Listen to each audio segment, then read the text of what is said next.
देखती आंखों सुनते कानों, आपको मुसरत अली डुड्डी का सलाम कबूल हो।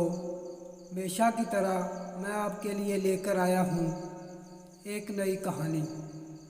अगर आप हमारे चैनल पर पहली बार आए हैं तो हमारे चैनल को सब्सक्राइब कर दीजिए और घंटी के बटन को प्रेस कर दीजिए ताकि हर नई आने वाली स्टोरी का नोटिफिकेशन आप तक बर वक्त पहुँच सके और आप स्टोरी से लुत्फ़अंदोज़ हो सकें। आपके वक्त को बचाते हुए चलते हैं कहानी की तरफ। एक किसान के 3 बेटे थे। वो बहुत ज़हीन फ़हम फ़रोख्त के मालिक थे। तो वक्त बहुत अच्छा गुज़र रहा था।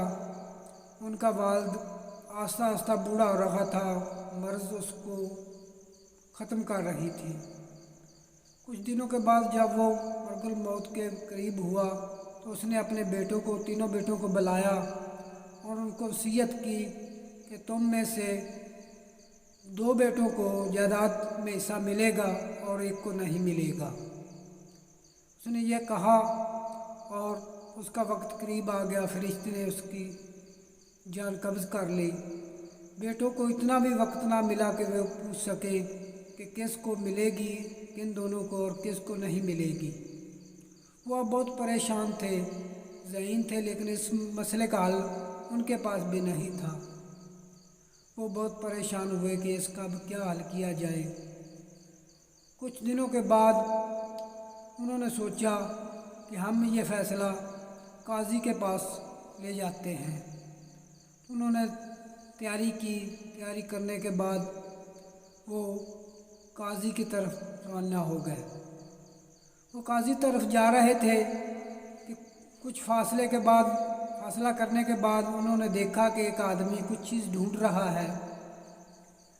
तो जब वो उसके पास आए तो उन्होंने उससे पूछा, तुम क्या ढूंढ रहे हो? तो उसने कहा कि मेरी ऊँटनी गुम हो गई है, मैं उसको ढूंढ रहा हूँ।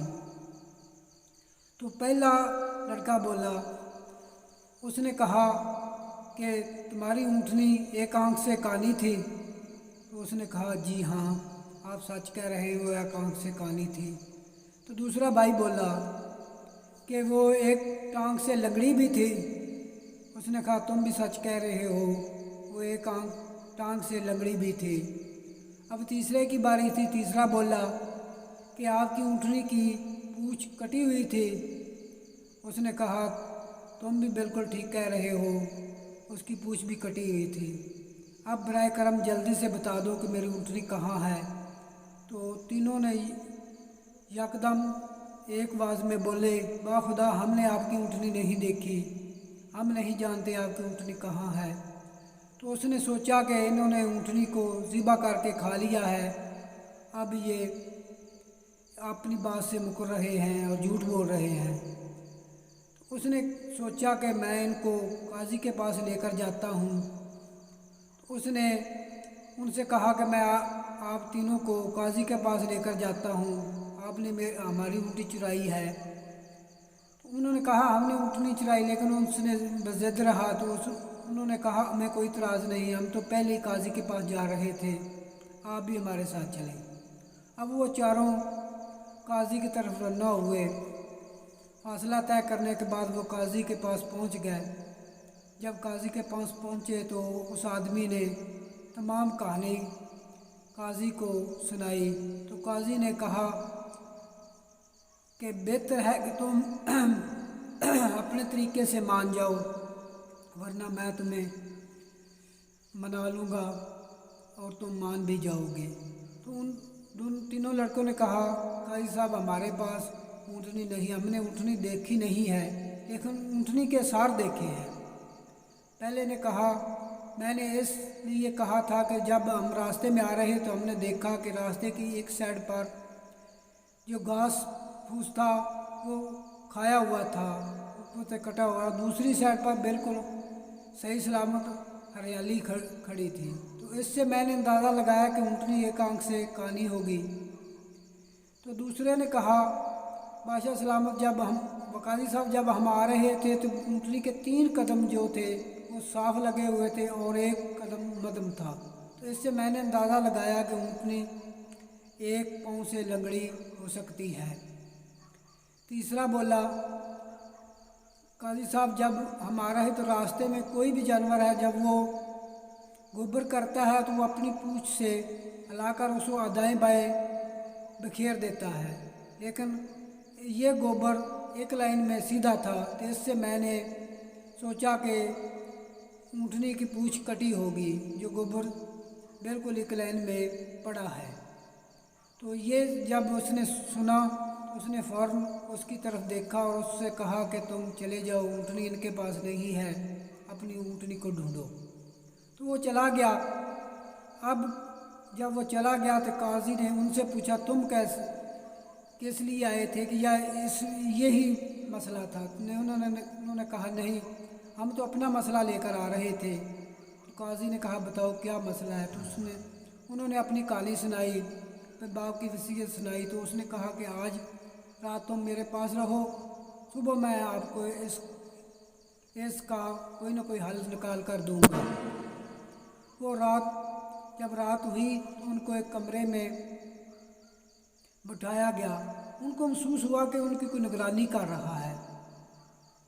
तो जब उनको खाना पेश किया गया, गोश्त और रोटी पेश की गई।